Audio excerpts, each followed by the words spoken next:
Shri print Mahadev എങ്ങനെ കാണുന്നു? B J പിക്ക് വലിയ ആത്മവിശ്വാസം തന്നെയാണോ? എക്സിറ്റ് പോൾ ഫലങ്ങളൊക്കെ ബി ജെ പിക്ക് അനുകൂലമാണല്ലോ. തീർച്ചയായും എക്സിറ്റ് പോൾ ഫലങ്ങൾ കൃത്യമായിട്ട് എല്ലാ സമയത്തും പൊതുവെ എക്സിറ്റ് പോൾ ഫലങ്ങൾ ഒരു 90% ശരിയാകാറുണ്ട്.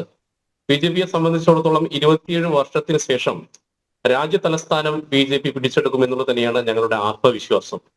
അതിനുള്ള എല്ലാവിധ കാര്യങ്ങളുമാണ് ഡൽഹി തെരഞ്ഞെടുപ്പുമായി ബന്ധപ്പെട്ട് സൂക്ഷ്മം നിരീക്ഷിക്കുമ്പോൾ നമുക്ക് മനസ്സിലാക്കാൻ സാധിക്കുന്നത്. ഒന്ന്, കഴിഞ്ഞ 30 വർഷമായി 27 വർഷമായി ഡൽഹി ഒരുപക്ഷെ ലോകോത്തര നിലവാരമുള്ള ഒരു നഗരമാകേണ്ട ഡൽഹി 15 വർഷം ഷീലാ ദീക്ഷിത്തിന്റെ ഭരണവും അതിനുശേഷം വന്ന കെജ്രിവാളിന്റെ ആം ആദ്മിയുടെ ഭരണവും ഡൽഹിയെ ഒരു ലോകോത്തര നിലവാരമുള്ള നഗരമാക്കുന്നതിന് വളരെയധികം പിറകോട്ടടിച്ചു എന്നുള്ളതാണ് വസ്തുത. നമുക്കറിയാം, ഈ ഡൽഹിയിൽ ആം ആദ്മി പാർട്ടിയുടെ വരവ് ഒരുപക്ഷെ അന്ന് കോൺഗ്രസിന്റെ അഴിമതിക്കെതിരെ, അതോടൊപ്പം തന്നെ അഴിമതിക്കെതിരെയുള്ള ഏറ്റവും വലിയ പോരാട്ടം നടത്തിക്കൊണ്ടാണ് കെജ്രിവാൾ ഡൽഹി രാഷ്ട്രീയത്തിൽ വരികയും ഇന്ത്യൻ രാഷ്ട്രീയത്തിൽ ശ്രദ്ധയാകർഷിക്കുന്നത്.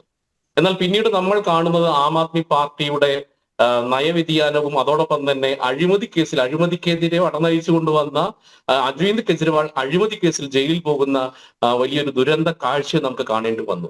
15 വർഷമായിട്ടുള്ള ഡൽഹിയിൽ ആം ആദ്മി പാർട്ടിയുടെ ഭരണം എല്ലാ അർത്ഥത്തിലും ഡൽഹിയെ വളരെയധികം പിറകോട്ട് ടിച്ചിട്ടുണ്ട്. അത് നമുക്ക് വ്യാവസായികമായിട്ടുള്ള വികസനമായിക്കോട്ടെ, സാമൂഹികപരമായ ഡൽഹിയുടെ അവസ്ഥകളായിക്കോട്ടെ, എല്ലാ അർത്ഥത്തിലും നോക്കുന്ന സമയത്ത് വളരെയധികം പിറകോട്ടടിച്ച ഒരു 15 വർഷമാണ് കടന്നുപോയത്. സ്വാഭാവികമായി അതേ സമയത്ത് തന്നെ കഴിഞ്ഞ 10 വർഷമായി ഡൽഹി കേന്ദ്രീകരിച്ചുകൊണ്ട് കേന്ദ്ര സർക്കാർ ഭരിക്കുന്നുണ്ട്. ആ കേന്ദ്ര സർക്കാരിന്റെ 65,000 കോടിയുടെ അടിസ്ഥാന വികസന ഫണ്ടാണ് ഡൽഹി ലഭിച്ചിട്ടുള്ളത്.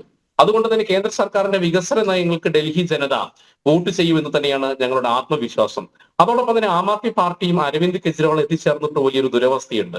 സ്കാമുകൾ നമുക്കറിയാലോ, വലിയ വലിയ അഴിമതികൾ, ഡൽഹിയുടെ ചരിത്രത്തിൽ തന്നെ ഏറ്റവും വലിയ മദ്യ അഴിമതി, അതോടൊപ്പം തന്നെ അദ്ദേഹത്തിന്റെ വസതി മൂടി പിടിപ്പിക്കുന്നതുമായി ബന്ധപ്പെട്ട അഴിമതികൾ, ജനങ്ങൾക്ക് കപട വാഗ്ദാനങ്ങൾ നൽകിക്കൊണ്ട് ഡൽഹിയുടെ സാമ്പത്തികമായിട്ടുള്ള സുരക്ഷിതമായ അവസ്ഥ വലിയ രീതിയിൽ നശിപ്പിച്ചു. ഇന്ന് ഡൽഹി സംസ്ഥാനം വലിയൊരു കടക്കണിയുടെയും ബാധ്യതയുടെയും പിറകിലാണ് പോകുന്നത്. അപ്പൊ അതുകൊണ്ട് തന്നെ ഞങ്ങളെ സംബന്ധിച്ചിടത്തോളം ഡൽഹി ബി ജെ പി കൃത്യമായിട്ടുള്ള ഒരു വോട്ട് ബാങ്ക് ഉള്ള ഒരു സംസ്ഥാനമാണ്. ഇപ്പോ ഡൽഹിക്കകത്ത് ഞങ്ങൾക്ക് 15 വർഷമായിട്ട് 30 വർഷമായിട്ട് ഭരണം ലഭിച്ചില്ലെങ്കിൽ പോലും പൊതുവെ ജനറൽ ഇലക്ഷൻ വരുന്ന സമയത്ത് നമുക്കറിയാം, കഴിഞ്ഞ നരേന്ദ്രമോദി സർക്കാരിന്റെ 2 ജനറൽ ഇലക്ഷനിലും ബി ജെ പി അവിടെ മുഴുവൻ സീറ്റുകളും തൂത്തുവാരുന്ന സാഹചര്യമാണ് ഉണ്ടായിട്ടുള്ളത്. അതോടൊപ്പം തന്നെ ഈ സംസ്ഥാന നിയമസഭാ തെരഞ്ഞെടുപ്പ് നോക്കുന്ന സമയത്ത് എല്ലാ സമയത്തും 35% കൂടുതൽ വോട്ട് ബാങ്ക് ഉള്ള പ്രസ്ഥാനമാണ് ബി ജെ പി. അതുകൊണ്ട് സാമുദായികമായിട്ടുള്ള ഒരു vote bank B J P അടിത്തറ വളരെ ശക്തമാണ് ഡൽഹിയിലുള്ളത്. പക്ഷെ ചില സാഹചര്യങ്ങൾ കൊണ്ട് തന്നെ ഈ കോൺഗ്രസിന്റെ വലിയൊരു തകർച്ച, ഇപ്പൊ നമുക്കറിയാലോ, കോൺഗ്രസിന് അവിടെ ഒരു പക്ഷേ ഇന്ത്യ രാഷ്ട്രീയ ചരിത്രത്തിൽ തന്നെ കോൺഗ്രസ് ഭരിച്ചിരുന്ന സംസ്ഥാനത്ത് ബിഗ് സീറോയിലേക്ക് കോൺഗ്രസ് പോകുന്ന സാഹചര്യം ഡൽഹിയിൽ ഉണ്ടായിട്ടുണ്ട്.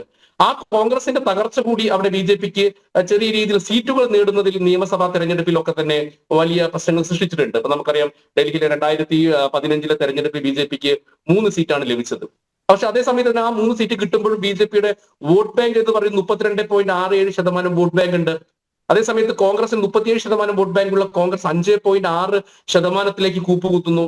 രണ്ടാമത് നടന്നിട്ടുള്ള 2019 ഇലക്ഷനിലും ബി ജെ പിയുടെ വോട്ട് ബാങ്ക്, 2020 ഇലക്ഷനിലും ബി ജെ പിയുടെ വോട്ട് ബാങ്ക് ക്രമാനുഗതമായി വർദ്ധിപ്പിക്കുന്നു. 38.51% വോട്ടാണ് ബി ജെ പിക്ക് ലഭിക്കുന്നത്. അപ്പോൾ 8 സീറ്റാണ് ബി ജെ പിക്ക് ലഭിക്കുന്നത്. അന്ന് 1000-നും 1500 വോട്ടിനിടയിൽ ബി ജെ പിക്ക് ഒരു 19ഓളം സീറ്റുകളാണ് നഷ്ടമായിട്ടുള്ളത്.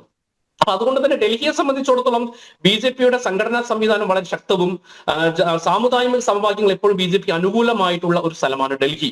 അപ്പൊ അതുകൊണ്ട് തന്നെ കഴിഞ്ഞ നിയമസഭാ തെരഞ്ഞെടുപ്പിൽ ബി ജെ പിക്ക് ഉണ്ടായിട്ടുള്ള ചെറിയ ചെറിയ പാളിച്ചകൾ പരിഹരിച്ചുകൊണ്ടുള്ള ഒരു പ്രചരണമാണ് ഇക്കുറി ഡൽഹിയിൽ ബി ജെ പിയുടെ ഓൾ ഇന്ത്യ നേതൃത്വം കൃത്യമായി നടപ്പിലാക്കിയത്. അത് സമവാക്യങ്ങൾ, അങ്ങനെ നേരത്തെ സൂചിപ്പിച്ചതുപോലെ സാമുദായികമായിട്ടുള്ള സമവാക്യങ്ങളെ കൃത്യമായിട്ട് അവിടെ പഠിച്ചുകൊണ്ട് വിവിധ സംസ്ഥാനങ്ങളിൽ നിന്ന് ഏറ്റവും കൂടുതൽ നമുക്കറിയാലോ, ഏറ്റവും കൂടുതൽ ആളുകൾ കുടിയേറി താമസിക്കുന്ന പ്രദേശമാണ് ഡൽഹി.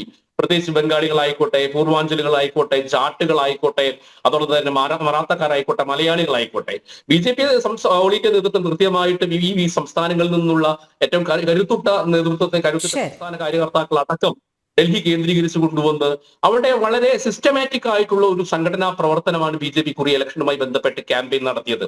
അത്യാധുനികമായിട്ടുള്ള AI പോലെയുള്ള സാങ്കേതിക വിദ്യകൾ പ്രയോജനപ്പെടുത്തിക്കൊണ്ട് 200ഓളം റാലികളാണ് ബി ജെ പി വലുതും ചെറുതുമായി.